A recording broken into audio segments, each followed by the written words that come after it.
Hi everyone, and welcome back to Learn English through Stories. Today's story is called The Sleepover Surprise, and it's an intermediate level story, so get ready for some real natural English. Before we start, I'm going to teach you 8 words and phrases that come up in the story, so listen for them. And at the end, we'll test what you understood with a few comprehension questions. Ready? Let's get started! So, our first word today is itinerary. An itinerary is a detailed plan or schedule. In this story, you'll hear she printed an itinerary for the whole sleepover. Next is bursting at the seams. This means extremely full, packed to capacity. Our third word is steamrolled. To steamroll someone means to forcefully push over their opinion or their wishes. Next, affronted. This means offended, a little insulted. And our fifth word is stung, meaning hurt emotionally, like from an insult. Next is a phrase, for what it's worth. We say this before giving an opinion, often to soften it. Our seventh phrase is put in effort, meaning to work hard at something. And our last phrase is come apart at seams, meaning to start falling apart or failing. Quick tip before we start, notice that seams shows up twice, once meaning something is completely full and once meaning something is falling apart. Listen for both, okay? Let's get into the story. Friday afternoon had been circled in red marker on Daisy's calendar for 2.5 weeks. She'd printed an itinerary, an actual itinerary on actual paper with actual bullet points taped to the inside of her closet door where only she could see it before the big reveal. 4 o'clock, arrivals and snacks. 4:30, Money Penny's spa station. 5:30, dinner. 6:30, movie vote. 8 o'clock, games. 10 o'clock, lights out. She had thought of everything. She had not thought, even once, about what might happen if 5 very different girls did not want to follow a schedule. By 4 o'clock, all 4 of her best friends had arrived, and Daisy's bedroom, usually spacious enough to feel a little empty, was bursting at the seams with sleeping bags, snack bags, and enough personality to feel a much better room. Mia came first, breezing in with her pink backpack already half unzipped, a plush star charm bouncing off the zipper, her braids freshly done with tiny beads that clicked softly. Zoe arrived next, dropping her duffel bag by the door with a thud, her hair half fire red, half ink black, swept into a high ponytail, flopping straight into Daisy's bed, boots and all, until Daisy gave her a look. Lily arrived in a swirl of color, a rainbow-patterned romper, round lavender-tinted glasses, her hair piled into a bun already falling apart in the most charming way, carrying a shoebox held shut with 3 rubber bands. And Ava arrived last, leaning in the doorway with her cap pulled low under her hood, a basketball tucked under one arm, like she wasn't sure there'd be a chance to use it, but had brought it just in case. There's a plan for everything, Daisy said, gesturing proudly at the closet door. 4 heads turned to look at the itinerary. There was a pause. It's very cute, Mia said quickly. Let's start with snacks and go from there. They started with snacks, and for a while it was easy. The kind of easy that only happens when 5 people who genuinely like each other are piled onto one bed, half watching a video, talking over each other about nothing in particular.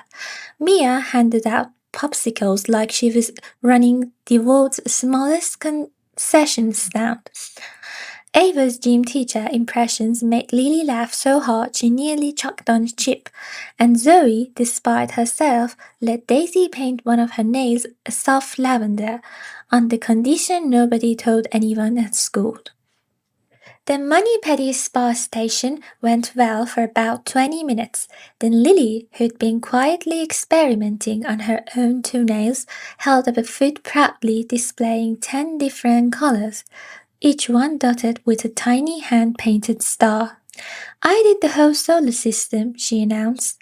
This one's Neptune. It's blue because it's cold and far away and nobody really understands it, which I think is relatable. There was a bit of silence. That's really cool, actually, Mia said and meant it.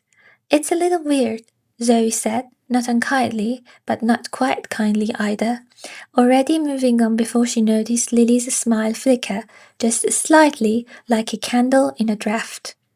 Dinner arrived in the form of Daisy's dad balancing three pizza boxes and doing his best impression of a waiter with a terrible French accent, which earned an eye roll from Zoe and delighted giggling from Lily. They ate cross-legged in a circle on Daisy's bedroom floor, paper plates on the knees, and for a while the itinerary was forgotten entirely, which might have been the best part of the whole evening if anyone had stopped to notice it. Then came the movie vote, and this was where things started quietly to come apart. I vote scary movie, Zoe said, or better, we don't watch a movie at all. We just tell stories in the dark with flashlights. I was going to suggest the new animated one, Daisy said carefully. We watched that one 3 weeks ago, Zoe said. I don't think we did, Lily cried during the dirt part. I have feelings, Lily said, mildly affronted. I just think, Daisy said, her voice gone thin, that I had a plan and it would be nice if we could follow it, just this once. It's not that we don't like your plan, Mia said gently. It's just a lot of plan. They did the movie anyway, or tried to. 15 tense minutes passed with almost nobody actually watching until Zoe finally said, Can we stop pretending this is fun? We are literally just sitting here. We are watching the movie I picked, Daisy said, because that's what was on the schedule. Maybe the problem, Zoe said, is that everything is always on your schedule. The room went very quiet. That's not fair, Daisy said, her voice cracking. I plan things because I want everyone to have a good time. Nobody asked you to plan a spa station down to the minute, Zoe said. Some of us just want to hang out. Some of us, Daisy shot back, Stung, actually put in effort. Wow, okay, Zoe stood, grabbing her hoodie. I'll just go sit outside. Fine, Daisy said. Fine, Zoe said, and left. The door clicked shut a little harder than usual, and the silence after it rang out just as loud as a slam would have. Daisy sat very still, blinking fast, the kind of blinking a person does specifically to keep from crying in front of people. Lily scooted closer, patting her arm. She didn't mean it, Lily offered. She kind of did, Ava said quietly from the doorway. Not unkindly, just honestly. Mia was already standing. I'm going to find her, she said. Just give me a minute. She found Zoe sitting on the back porch steps, hood up, knees pulled to her chest, staring at the darkening yard with the stillness of someone determined not to look upset. Mia sat beside her, close enough to matter, far enough not to crowd her. She worked really hard on tonight, Mia said. I know. You kind of steamrolled her. Zoe's jaw tightened. I get tired of everything always being so planned, so perfect, like there is a right way to have fun and I'm always doing it wrong. I don't think that's what Daisy thinks. Maybe not on purpose, but every time I want something different, it's a whole production. Like my version of fun is a problem to be managed. Mia was quiet a second. I think you're allowed to want a different kind of night, she said. I just don't think it landed the way you meant it to. Zoe let out a breath that was almost a laugh. Yeah, I noticed. You could tell her that. I will. I just needed a second. Back inside, the second half of that same conversation was quietly happening between Lily and Ava, sitting shoulder to shoulder against Daisy's closet door, right underneath the taped-up itinerary. I feel like everything I suggest is either too weird or gets steamrolled, Lily admitted. Nobody thought the solar system tours were dumb, but nobody said they liked it either. I get that, Ava said, surprising her. I feel like that a lot too. Not sporty enough for the sporty crowd. Not really into the same stuff as you guys either. I kind of just float in between. That sounds lonely. Sometimes. Mostly I just don't say anything and hope somebody notices I'm still in the room. Lily looked at her like she was seeing her clearly for the first time that night. I noticed, she said. I just didn't know what to say about it. You're saying it now. I guess I am. By the time Mia came back inside, Zoe trailing a few steps behind, chin up but eyes a little softer, the room had gone from tense to something quieter and more thoughtful. Hey, Zoe said. Hey, Daisy said back. I shouldn't have said it like that.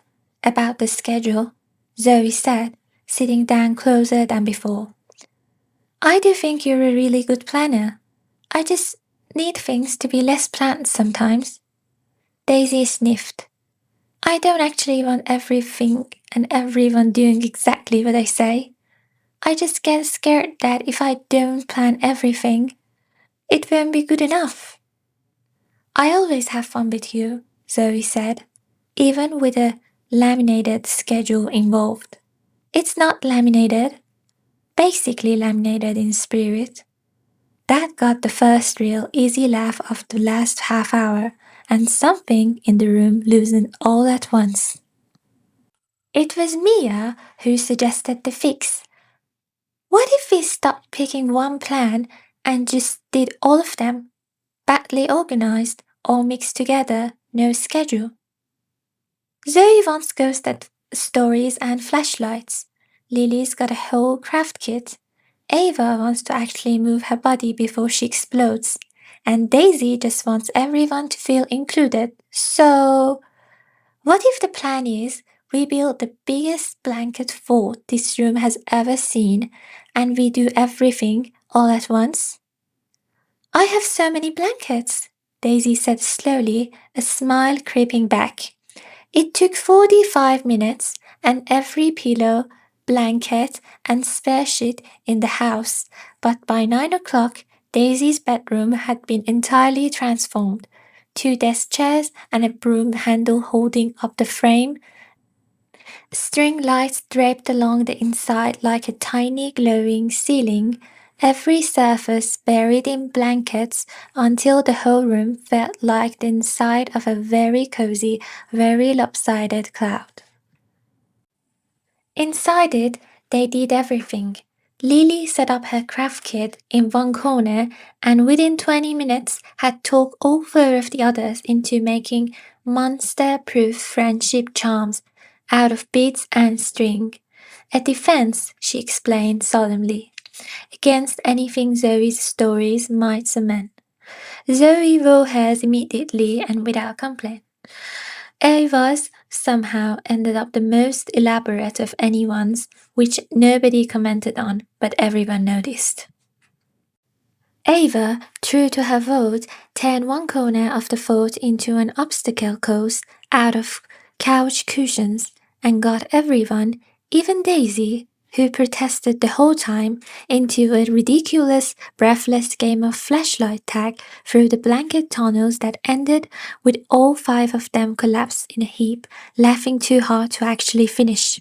And when everyone was tired and pleasantly worn out, Zoe finally got her ghost stories, flashlights held on the chins, voices dropped low, Lily shrieking dramatically at every plot twist while clutching her monster-proof charm, Daisy hiding behind a pillow but refusing to leave, Mia narrating the scariest part in an increasingly ridiculous, spooky voice until even Zoe was laughing too hard to keep a straight face.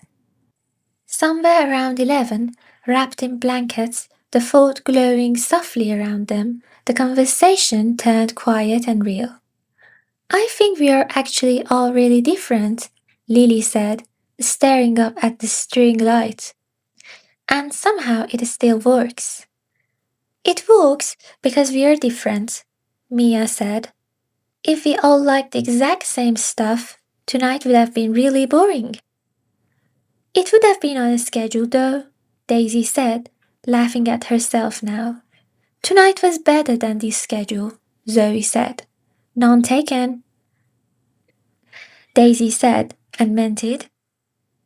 I like that everyone got a piece of that night, Ava said quietly. It wasn't anybody's plan. It was just ours. They fell asleep like that, tangled together under dozen blankets, string lights glowing faintly overhead, 5 very different girls breathing in the same easy rhythm. In the morning, Daisy's parents found them still half buried in blankets, and nobody had the heart to take the fort down right away, so breakfast happened right there, syrup dipping onto at least 3 sleeping bags. Same time next month? Mia asked. Only if we take turns picking what we do, Zoe said. Deal, Daisy said. I'll make a new schedule, a fairer one. Everyone gets a turn. Can mine be a solar system then? Lily asked immediately. Obviously, said Ava, already quietly wearing her monster-proof charm again, like she had no intention of ever taking it off. The itinerary was still taped to the inside of the closet door, slightly crumpled now, one corner torn loose. Nobody had followed it past dinner. It turned out, in the end, that they hadn't needed to. You're following along? Let's see what you remember. Question 1. Why did Daisy make an itinerary for this sleepover? Pause the video and think about your answer. She wanted everyone to have a good time and she was scared it wouldn't be good enough without a plan. Question 2. What did Zoe want to do instead of watching a movie? Tell scary stories in the dark with flashlights. Question 3. Why was Zoe really upset about the schedule? She felt like her way of having fun was always treated like a problem to manage instead of just being allowed. Great work if you got those right! Thanks so much for watching and learning with us today. If you enjoyed this story, give it a like, subscribe for more English lessons for stories, and I'll see you in the next one. Bye!